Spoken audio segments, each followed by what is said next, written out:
Ghatkopar hoarding दुर्घटनेवरून आता राजकारण देखील सुरू झालेलं आहे। भाजपच्या वतीनं ट्विट करून राम कदम यांनी उद्धव ठाकरे आणि भावेश भिडे यांचा फोटो ट्विट केलेला आहे आणि या संदर्भात बोलण्यासाठी आपल्यासोबत शिवसेना नेते अनिल परब आहेत। जो फोटो ट्विट केलेला आहे यावरून आता राजकारण सुरू झालेलं आहे का, ब्लेम गेम सुरू झाला आहे का? कालची घटना ही अतिशय दुर्दैवी होती आणि या घटनेमध्ये जो जबाबदार आहे त्याला अतिशय कठोर शिक्षा व्हावी अशी मागणी मी केलेली आहे। प्रश्न राहिला फोटोचा। आजकाल तुम्हाला माहिती आहे कोणी कोणाबरोबर फोटो काढतो। सत्ताधाऱ्यांबरोबर गुन्हेगारांचे, मोक्कामध्ये कारवाई झालेल्यांचे, तडीपार लोकांचे, स्कॅम केलेल्या लोकांचे, ज्यांच्यामुळे लोकांना मृत्यू आला अशा लोकांचे हजारो फोटो आमच्याकडे आहेत। याचा अर्थ ते सगळे गुन्हेगार आहेत असं आम्ही समजत नाही, परंतु ज्यांच्यामुळे एखादी दुर्घटना होते आणि अमृत नोनी गॅस्ट्रिन, अपचन, ऍसिडिटी, गॅस्ट्रबल ह्यापैकी तुम्हाला कुठलाही गॅस्ट्रिक प्रॉब्लेम झाला, उपाय एकच, अमृत नोनी गॅस्ट्रिन। त्याच्यामध्ये लोकांचा जीव जातो अशा गुन्हेगारांना बिलकुल माफी मिळता कामा नये। जो भावेश भिडे आहे याच्यावरती कठोर कारवाई झालीच पाहिजे, पण त्याचबरोबर खारघर दुर्घटनेला जो कॉन्ट्रॅक्टर जबाबदार आहे त्याच्यावर अजून कुठलीही कारवाई झालेली नाही, त्याच्यावरही देखील ताबडतोब कारवाई झाली पाहिजे अशी माझी मागणी आहे। का तर तो मुख्यमंत्र्यांच्या जवळचा कॉन्ट्रॅक्टर आहे म्हणून त्याच्यावर कारवाई होत नाही आणि त्याला वाचवण्याचा प्रयत्न करताय आणि मग दुसऱ्यावरती तुम्ही आरोप करताय। या सगळ्या आरोपींना एकाच प्लॅटफॉर्मवरती उभा करा आणि त्यांना कठोरात कठोर शिक्षा द्या अशी माझी मागणी आहे। या राजकीय ह्याला अँगल आल्यामुळं जे प्रशासनातले अधिकारी आहेत हे या प्रकरणामधून सुटू शकतात।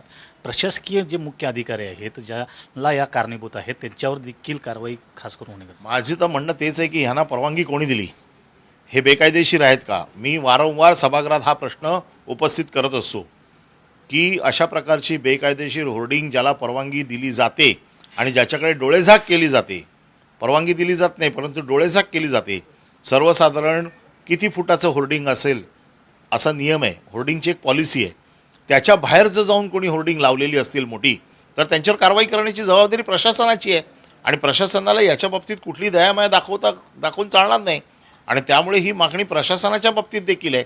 सध्या मुंबई महानगरपालिका अस्तित्वात नाही आहे, सरकार निवडणुका घ्यायला घाबरते आणि केवळ प्रशासन त्यांच्या हातात असल्यामुळे प्रशासनाच्या माध्यमातून सगळं चाललं आहे आणि जो कोण त्याला जबाबदार असेल, आम्ही असलो आमच्यावर कारवाई करा, पण ते असतील तर त्यांना सत्तेत बसलेत म्हणून सोडू नका आणि त्यांचे कोण सगळे सोरे चेले चपाटे जे आहेत त्यांना बिलकुल त्यांना तुम्ही सोडू नका।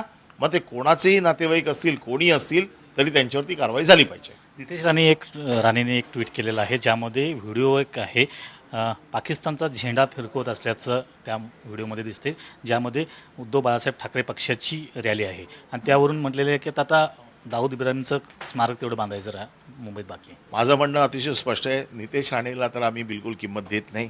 त्याचं कारण असं आहे की अविघ्नची फाईल काढून ठेवलेली आहे, जरा देखील त्यांना सकाळी स्क्रिप्ट पाठवलं जातं, हे जर बोलले नाहीत तर संध्याकाळी ती अख्खी फॅमिली आतमध्ये असेल, त्यामुळे त्यांना हे बोलावंच लागतं। परंतु त्यांच्याकडे सगळ्या यंत्रणा आहेत, NI त्यांच्याकडे आहे, CBI त्यांच्याकडे आहे, पोलीस त्यांच्याकडे आहेत, चौकशी करा।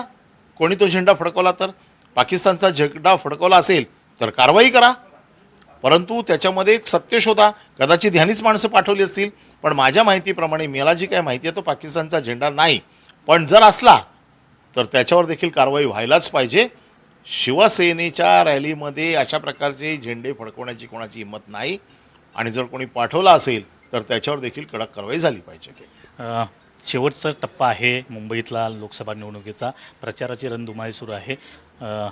पंतप्रधान नरेंद्र मोदी मुंबईत येत आहेत, रोड शो करत आहेत, 17 तारखेला परत सभा देखील आहे, काय वाटतं?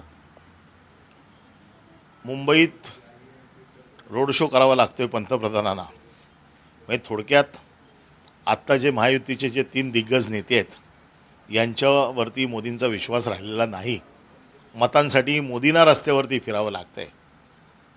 आता प्रश्न असा आहे की मोदी पंतप्रधान आहेत देशाचे, त्यांच्या एका शब्दावरती सरकार दोन्ही वेळेला आलेलं आहे आणि अशा वेळेला ज्या वेळेला रस्त्यावरती मतं मागतायत या अर्थी महायुतीच्या पायाखालची जमीन सरकलेली आहे, त्यांचा त्यांच्या नेत्यांवरती विश्वास राहिलेला नाही। खरं म्हणजे नेत्यांनी एखादं भाषण करायचं असतं आणि ह्या खालच्या नेत्यांनी त्या निवडणुका जिंकून द्यायच्या असतात.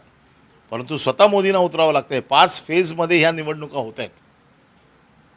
तर तुम्ही विचार करा की कशा पद्धतीचं सध्या वातावरण आहे. महायुतीच्या पराभवाची लक्षणं त्यांना दिसत आहेत.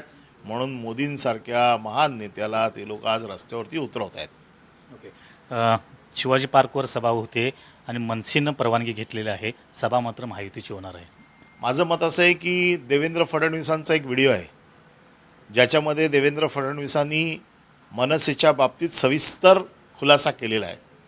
मतदार नसलेला पक्ष, उमेदवार नसलेला पक्ष आणि ह्या पक्षाचं काम काय, कोणाच्या लग्नात कोण नाचतंय, हे सगळं हे बरोबर त्यांच्यासाठी जे केलेलं आहे तेच 17 तारखेला होणार आहे.